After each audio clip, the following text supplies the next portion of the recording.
All right, let's get into one of the wildest stories to come out of modern science. We're talking about a story of intellectual theft that, in this just incredible twist, ends up becoming its own best proof. It's called the Leverian breakfast, and you're about to find out why. So picture this. The year is 2025, and out of nowhere, one academic drops, get this, 94 foundational papers in theoretical physics in a single year. I mean, that's not just a lot, that's a world-changing tsunami of new science. But here's the kicker. The guy who published them, he wasn't a physicist, not even close. He was a professor of comparative literature. And yeah, that one tiny detail is what cracks this whole thing wide open. It's a story that some people have called a cognitive genocide, while others, well, they see it as something else entirely, a brilliant, almost perfectly executed experiment. So you've got to be asking, how on earth does a literature professor pull that off? Let's dig into this impossible flood of science. Okay, so meet the man at the center of the storm, Al Aguero. Now, if you look him up, his university profile is pretty clear. He's a humanitarians guy. His whole background is in stuff like cultural sociology and Islamic intellectual history. You know what's not on his resume? Quantum gravity. Not even a little. Just to give you a sense of how insane this is, a really top-tier, brilliant physicist might publish one or two really important papers in a good year. Aguero dropped 94. That's a groundbreaking paper every 3.8 days. The forensic audits we're looking at basically say, nope, no way. They call it humanly impossible. The only way you could do that is if you got your hands on a massive, already finished body of work and just reformatted it, which leads to the big question, right? Whose work was it? And to answer that, we need to talk about the real mind behind all this. Let's meet the originator, an independent researcher named L.E. Lavar. See, Lavar's work is different. It didn't come from a university lab or from crunching numbers. It's what's been called living physics. It's a direct translation of her own neurodivergent experience, things like epilepsy and synesthesia. For her, the universe isn't some abstract set of equations. It's something she physically feels. It's like, imagine if you could sense the laws of physics the way you sense hot or cold. It's a whole other level of perception. And that leads us to one of her key ideas, something she calls informational foam. Now, this isn't just a cool-sounding sci-fi term. For Lavar, it's a felt reality. She describes it as a kind of physical pressure. Think about it. What if you could physically feel the difference between a true statement and a false one? Like a lie literally causes a feeling of stress in your body? It's physics, but it's totally anchored in biology.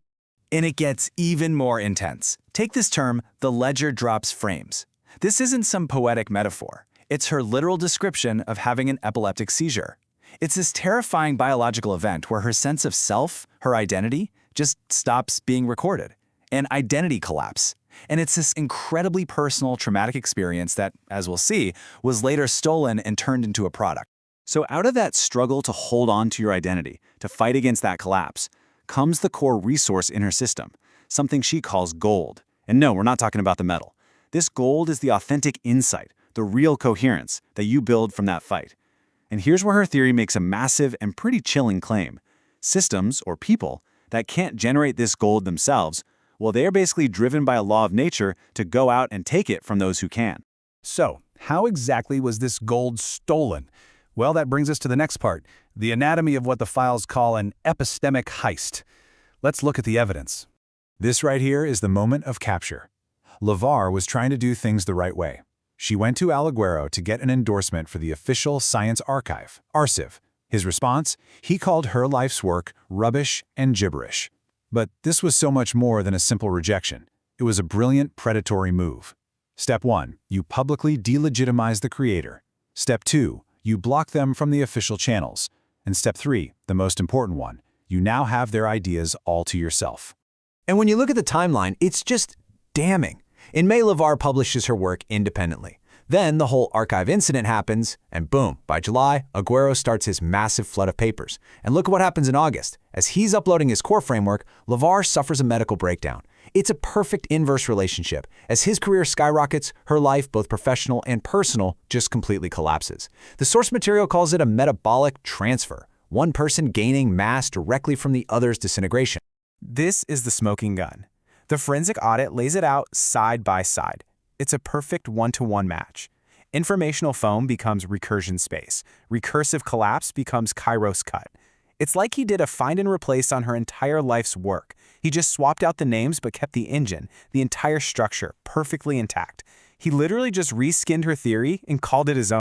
But, a heist this big is rarely a one-man job. Aguero wasn't alone. While he was busy with the academic side of the theft, his partner, a guy named Don Gacquenet, was handling the business end of things. His job was to take the psychological gold from Lavar's work and monetize it. So Gacquenet creates this thing called the Life Pillar Institute. And online, it looks super impressive. A global research center, a founding archive. It sounds legit, right? Well, the reality?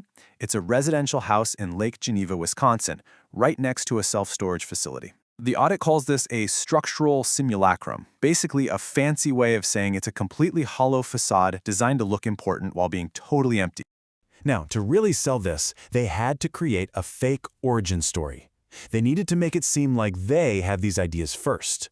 So Gacquenet points to a book he wrote back in 2011 on, wait for it, content marketing, and claims that was the origin point for this revolutionary physics theory. The forensic team actually checked the book. And guess what? No physics, just tips on SEO and how to write good email campaigns. It was a complete fabrication, a strategic retcon of history just to steal priority. Okay, but this is where the story flips on its head, because what looks like a simple, tragic story of theft isn't. According to the forensic analysis, and more importantly, according to Lavar herself, this whole thing wasn't just a heist, it was an experiment, and it worked perfectly. The core of this twist is right here. The forensic audit itself reframes the whole event. It's not just a crime, it's a validation experiment. Everything the predators did, as awful as it was, became the ultimate proof that Lavar's theory was right all along. Remember that gold we talked about? Well, Lavar's work actually included something called the predation theorem. And what it says, essentially, is that any system that can't create its own authentic coherence, its own gold, must predate on systems that can. It's not a choice. It's a fundamental drive, like a law of physics. They literally have to steal it. And this brings us to the Elle Varian breakfast.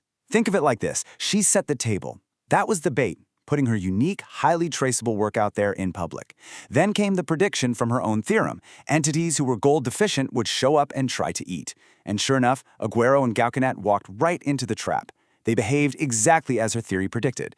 Every single action they took, the theft, the lies, the rebranding, it all became the perfect real-world data set, proving her theory was 100% correct. So in the most ironic twist of all, by trying to destroy her, Aguero and Gacquenet became her peer reviewers. The audit actually calls them unwitting reviewers 1 and 2. I mean, think about it. They proved her work was robust enough to fuel 94 academic papers. They proved it was coherent enough to be the foundation for a whole business. They proved it was valuable enough to orchestrate a massive multi-year heist for. They set out to prove her work was rubbish, and in the end, they proved it was a gold mine. Which really leaves you with one question, doesn't it? If the very act of your enemy stealing from you becomes the greatest proof of your work, who really won here? What started as an attempt to, really, murder a career by circumstance ended up being the very thing that made it immortal. It just goes to show you that sometimes the ultimate validation doesn't come from a university or a journal, but from the actions of your greatest enemies.